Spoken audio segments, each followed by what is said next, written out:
Thank you. I just wanted to thank everybody for being here today. And, you know, I don't know, I think a lot of people in this room realize how challenging it is to find the right person for the right fit for the job that you want them to do.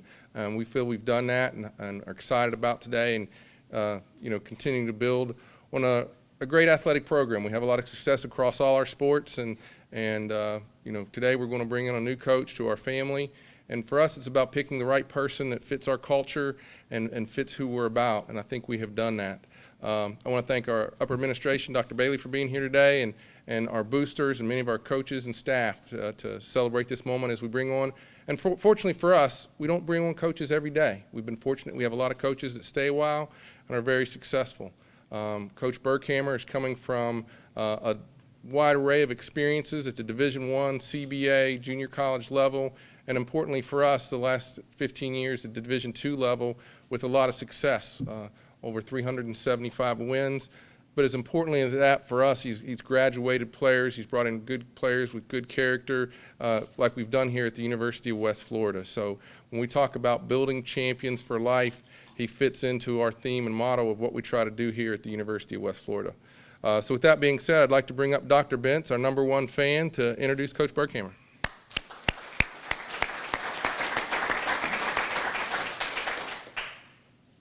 Thank you, Dave, and it's my pleasure to be here this morning with welcoming a new coach. When I met with Coach Burkhamer, I was impressed with several things. Number one is he has climbed up the ladder and he is very experienced. This is not a newie.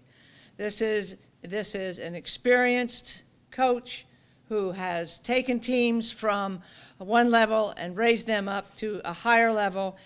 He knows how to win. That's something that, as you well know, I am focused on in my life, and that I express it most boldly and flagrantly in athletics, because you keep score, and that is important, keeping score. I also know that it is our goal to be competitive in every sport. Today I'm wearing the pendant for the men's tennis national championship. Coach Racine is just the latest, and he's winning again, and that's what we like. Right.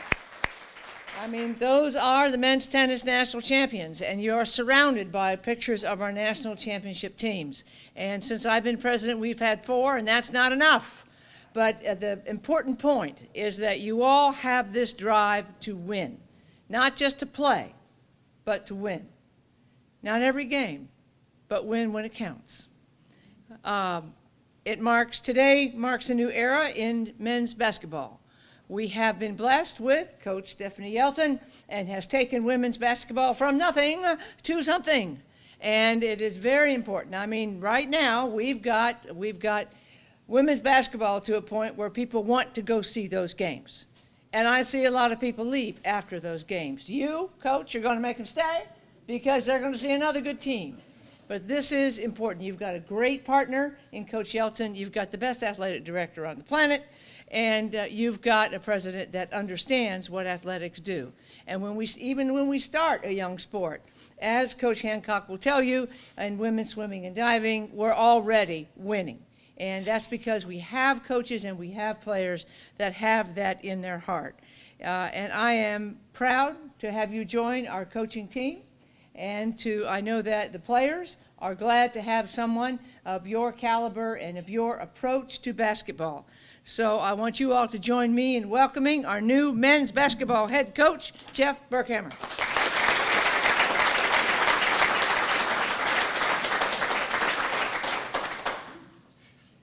Thank you, Dr. Bentz. Yeah, no pressure.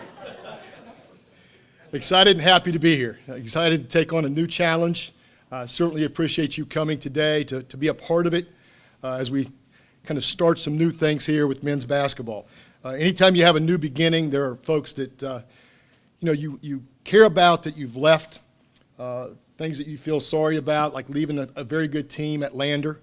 In fact, coming here, a couple things happened. I drove in from Charlotte a few days ago, and I was speaking at a clinic, and that next morning I get up to drive here, and it is just pouring down the rain, and you worry about your guys. So I'm thinking about it all the way here, and I get into Atlanta, it's still pouring down the rain. Finally, getting out of Atlanta, I said, okay, everything's going to be okay. It's okay. I know I've left my wife. I've left my daughters. I'm taking on a new challenge. And about that time, I have a flat tire. And it's pouring down the rain, and now I'm feeling sorry for myself, and I'm thinking, gosh, just somebody stop and help me. They don't even have to help, just stop and talk to me. I'm wet. So I get the tire changed, and I said, I'm going to get something to eat. So I pull into a little place to eat, and the lady comes up and says, what would you like to eat? And I said, well, give me some scrambled eggs, some toast, some bacon, and some orange juice, and some kind words. And she kind of looked at me. She said, excuse me? I said, give me some scrambled eggs, bacon, toast, orange juice, and some kind words. And she kind of looked at me, gave me a bad look, and walks away. So a few minutes later, she comes back out, and she's got my food. She sets it down. She says, here's your scrambled eggs, your bacon, your toast, and your orange juice. Did I need anything else? I said, well, you forgot my kind words. And she leans into me and says, don't eat those eggs. And that's kind of what today's about, is kind words. And there's a lot of good things here at West Florida. There's a lot of good people at West Florida. And I like to share some of the kind words that I know are going to help us as we build the program here. Dr. Bentz, when I met with her, she exemplifies what our team needs to exemplify. She's energetic. She's enthusiastic about West Florida. She is passionate about athletics and about the university. And those are the things that our team also needs to have within their framework. So hopefully we'll take on some of those same qualities with our team. I've already tried to recruit Dr. Bailey for his athleticism and Dr. Kelly for his size. Neither one will play. And from what I've heard, that's probably a good thing. Dave Scott, I can't work for a better athletic director. We have ties a long time ago back in West Virginia, but I also know that he's a great athletic director. And, if you're working for the National Athletic Director of the Year, you're doing something right. So I am very thankful for that opportunity to work with you guys. I really like the motto here, building champions for life. I think that is a neat motto, and that's what we want to do with our players. You want to have a good team.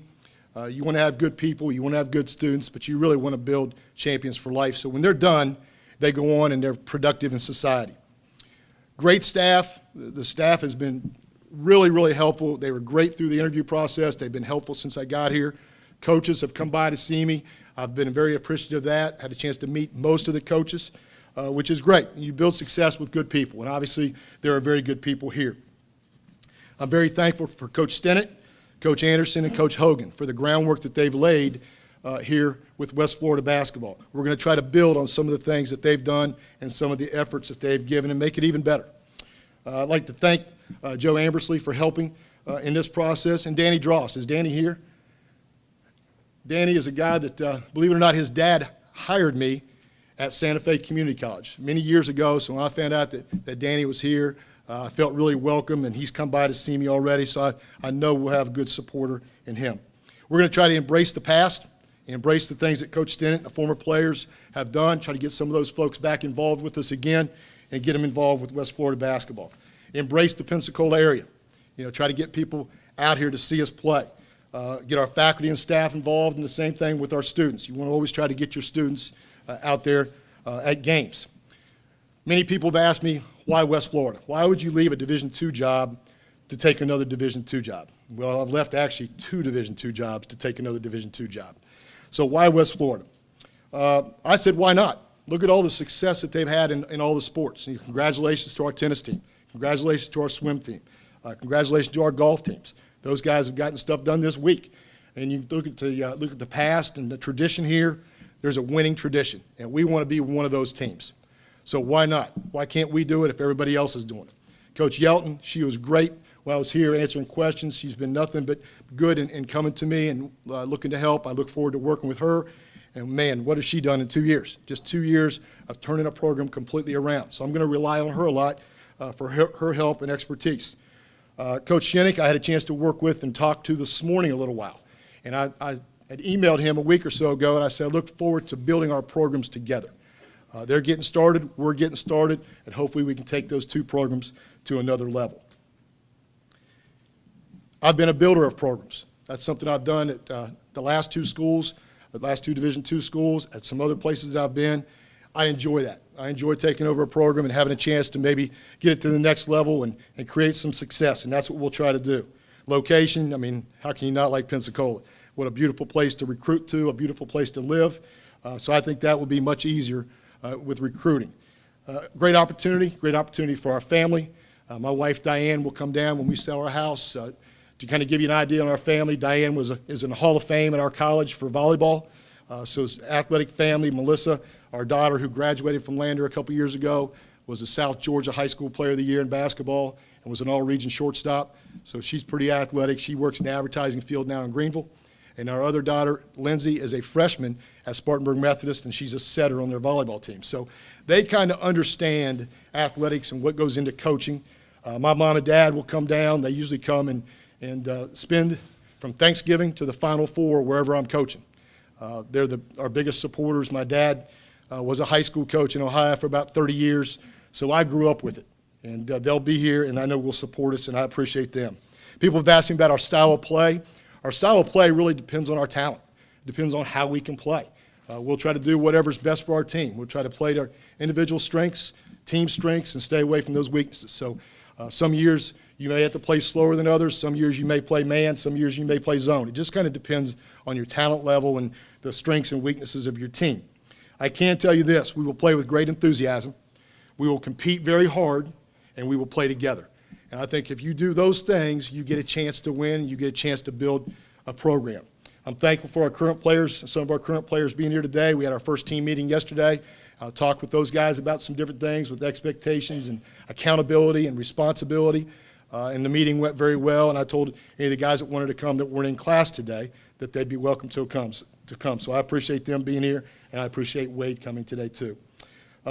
Coaching style, I would say intense, active, enthusiastic, and demanding would probably be the best words to characterize how I coach. I'm not a guy that sits over there. I'll be up and down the bench in practice. I'm involved. Our coaches will be involved, and our players are going to be involved. So I think it'll be a fun style of play, and I think your players take on the personality of the coach. So we want our players to be the same way. We want them to play with great enthusiasm. We want them to compete hard. We want them to play together. We want them to be intense. All those things, I think, are important for your team. It's going to be a lot of work. We got a lot of things to get done in a short period of time. The signing period has already started, and we've got 3 or 4 scholarship players back. So we've got a lot of things to get done in a short period of time, but we'll make sure we're working hard at it. Our boosters, I appreciate you guys being here and being involved with West Florida, caring about West Florida, caring about West Florida athletics, and especially caring about West Florida basketball. And I look forward to meeting all of you. Our team will play hard, play smart, play together. That's one of the things I told our guys yesterday, that we'll be in our locker room, play hard, play smart, play together, and you usually have a chance. There'll be nights you don't shoot the ball well, but if you do some other things, you still have a chance to be successful in a very, very tough league. The Gulf South is very similar to the Peach Belt. I was in the Peach Belt for 14, 15 years. So it's about the same level, and I know it's going to be a challenge to play in that league, but we're looking forward to the challenge.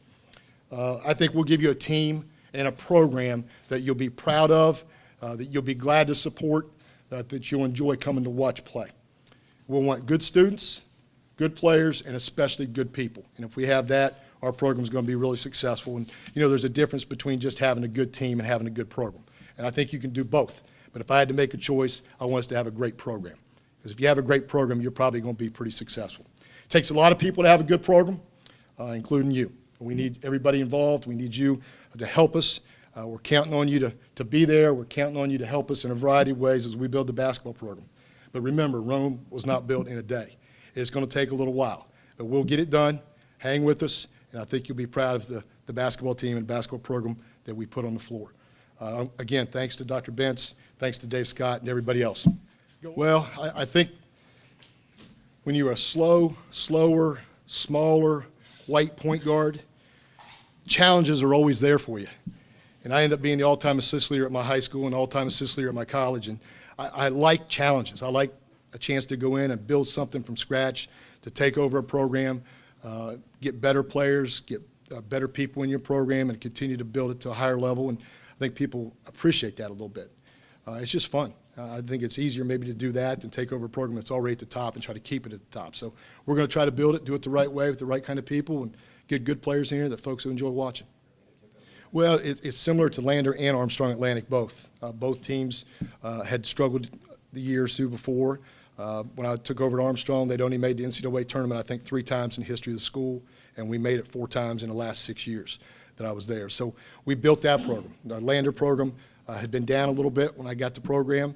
The last 3 out of 4 years, we've won 17, 18, and 19 games. So we've gotten it to a higher level. We wanted to take it a little bit further. I think this year's team at Lander would have probably been favored or been one of the top teams in the league with the folks they have coming back and coming in. So it'll be fun. It'll be fun to get here, to work with these guys, to bring some other people in and see if we can build it. Well, recruiting has changed over the last few years. I probably can't watch all the videos we get every day by email from all over the world. I mean, you'd love to be able to recruit Pensacola, and if those guys are good enough to help you win the league, great. You'd love to have guys from here, but that's probably not going to happen. So you start branching out, and you really go wherever you can get players. It could be international kids. We've had kids from all over the world play for us, but it may be kids, all Florida kids. It just kind of depends on where you have contacts, who's available, who has an interest in you. But we definitely have some things that we've got to get done. We need some big guys for sure. Went around the room yesterday, and guys kept saying point guard, wing, wing, wing. I was like, wait a second, we need some big guys somewhere here. So, yeah, we do have some needs to fill, and we'll be out recruiting and trying to find those needs and fill those needs as soon as possible. Well, we usually have someone come in and talk to our players right at the beginning of the year about social media. And I think social media can be a great thing or it can be a horrible thing. And with athletes, it's even tougher. You know, get them to understand they live in a glass house and everybody sees what they do and hears what they say, and you got to be very careful with it. But we do try to educate them on it, try to get them to understand it a little bit better, what to do and what not to do. But coaching has changed a little bit. The last 10 years, I think, more than any, with some of the things with entitlement and accountability. And that's why I was telling these guys yesterday, the first meeting we have next year, you're going to hear me talk about accountability and responsibility, doing the right things. So it's gotten tougher, I think, in a lot of ways to coach kids today than it used to be, especially 30 years ago. And obviously, you got to kind of change how you coach these kids. Well, it's a winner's world. You win, they come. And that's just the bottom line. It's a winner's world. And you got to win. And people, if you win, people want to know why. They're going to come watch you. They want to be a part of it.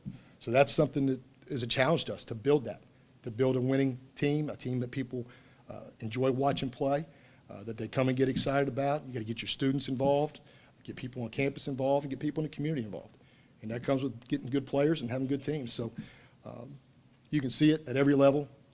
It's different today, I think, than when I played, just because there's so many games on TV every night. I mean, you can go home and watch North Carolina Duke, and you got to figure out a way to get them to come watch North Alabama and West Florida. And that's a challenge. That's a challenge today. You know, back when we were playing, Dave, everybody came to games because you got 2 channels. Well, that's a little different today. There's so many games on every night, and you got to find ways to interest them, find ways to get them to come back to campus, find ways to get them involved, make the game fun. That's some of the challenges we'll have within the game. Coaching in the CBA for 3 years and knowing we have minor league baseball here, that's the greatest promotional folks in the world. I mean, those guys, they come up with all kinds of fun things to keep fans involved and keep the game fun. You know, one of the things they used to do, and I don't know if they did it when Pensacola had a team here, but in the CBA, you used to have a quarter clock.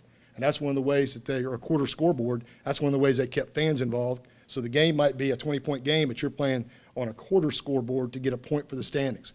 So they did all kinds of fun things like that, and we got to find ways to make it fun. And the best way is win, and then get other people involved. Thank you all.